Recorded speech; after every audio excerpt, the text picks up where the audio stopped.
झारखंड के मुख्यमंत्री हेमंत सोरेन खतियानी जोहार यात्रा के दूसरे चरण के तहत आज सिमडेगा में थे, जहां उन्होंने अल्बर्ट एक्का स्टेडियम में जनसभा को संबोधित किया। इस दौरान उन्होंने एक बार फिर से पिछले 3 सालों में राज्य सरकार के सामने पेश आई चुनौतियों का जिक्र किया, तो साथ ही केंद्र सरकार और विपक्षी दल बीजेपी को भी आड़े हाथों लिया और अपनी सरकार की उपलब्धियां भी गिनाई।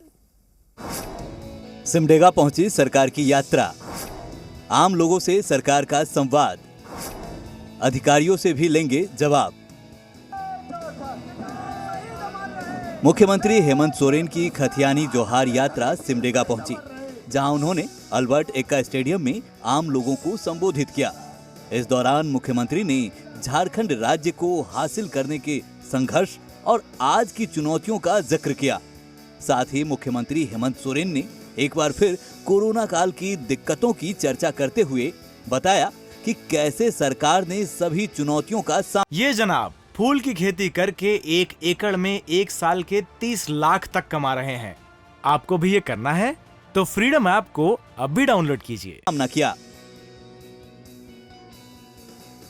हमारा सरकार बनने के बाद कोरोना जैसा विपत्ति और उसमें से लाखों लोग इस राज्य से बाहर काम करने के लिए, मजदूरी करने के लिए जाने के लिए मजबूर हुए और भारत सरकार जो हमारी विपक्षियों का है, यही लोग दिल्ली में सरकार चला रहा था और अचानक देश को इन लोगों ने लॉकडाउन कर दिया और सारा मजदूरों को सड़कों पर छोड़ दिया। कारखाने बंद हो गए, हाट बाजार, गाड़ी मोटर सब कुछ बंद, और ऐसे में 20-25 लाख मजदूर झारखंड का दूसरा राज्य में जाके फंस गया। अब हम क्या करें? कोरोना से कैसे बचाएं? यहां के लोग तो बच जाएंगे, जो बाहर चले गए उसका क्या होगा? उसको तो नौकरी से भी निकाल दिया, घर से भी निकाल दिया। बड़ा विचित्र स्थिति था। और वो दिन याद कीजिए आप लोग कि उस कोरोना के समय में भी हम अपने मजदूर भाई बहनों को किसी को ट्रेन से, किसी को हवाई जहाज से, किसी को गाड़ी से ला करके घर में घुसाते थे। मुख्यमंत्री ने इस दौरान खतियान आधारित नियोजन नीति को लेकर विपक्ष को आड़े हाथों लिया, तो वहीं उन्होंने आदिवासी मूलवासी के हक की भी बात की। 1932 का खतियान आधारित नियोजन नीति बना रहे थे ताकि कम से कम 3rd-4th ग्रेड में 100% यहां का मूलवासी, यहां के आदिवासी बच्चों को नौकरी मिलता। लेकिन इन बेईमानों ने दूसरे राज्य से लोगों को, अपने कार्यकर्ता को बुलाकर हमारे कानून को चुनौती दी और कोर्ट से खारिज करवाया। यहां पर बड़े पैमाने में हमारे ओबीसी भाई साथी लोग हैं।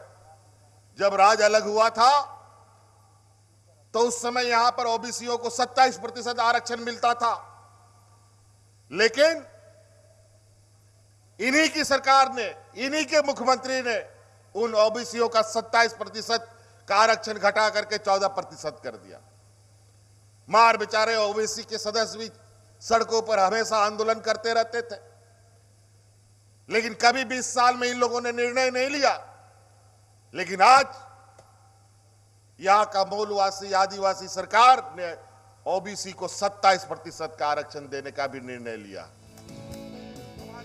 मुख्यमंत्री हेमंत सोरेन ने बीजेपी और केंद्र सरकार को जहां पारसनाथ मुद्दे को लेकर घेरा, वहीं अपने ऊपर हो रही कार्रवाई को लेकर भी हमला बोला।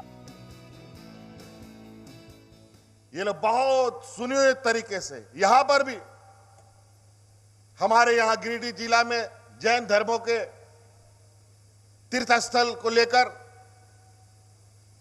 वहां पर भी आदिवासियों के बीच में एक द्वेष भाव लाने का तैयारी किया गया। और हमारे बीच में भी कुछ ऐसे एजेंट बैठे पड़े हैं जो उसका दलाली का काम करता है।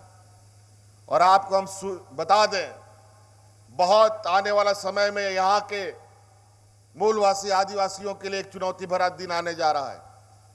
आज जब हम हक अधिकार की मांग करते हैं तो हमारे पीछे एजेंसियां लगाई जाती हैं। तो हम बोले लगाओ, हमारे पीछे एजेंसी लगा के करोगे क्या? हम व्यापारियों का नेतृत्व थोड़ी करता है। हम बड़ा बड़ा बिजनेसमैन और व्यापारी का नेता थोड़ी है। हम नेतृत्व करता है यहाँ के नंगे भूखे, यहाँ के आदिवासी, दलित, पिछड़ा, अल्पसंख्यक लोगों का हम नेतृत्व करता है।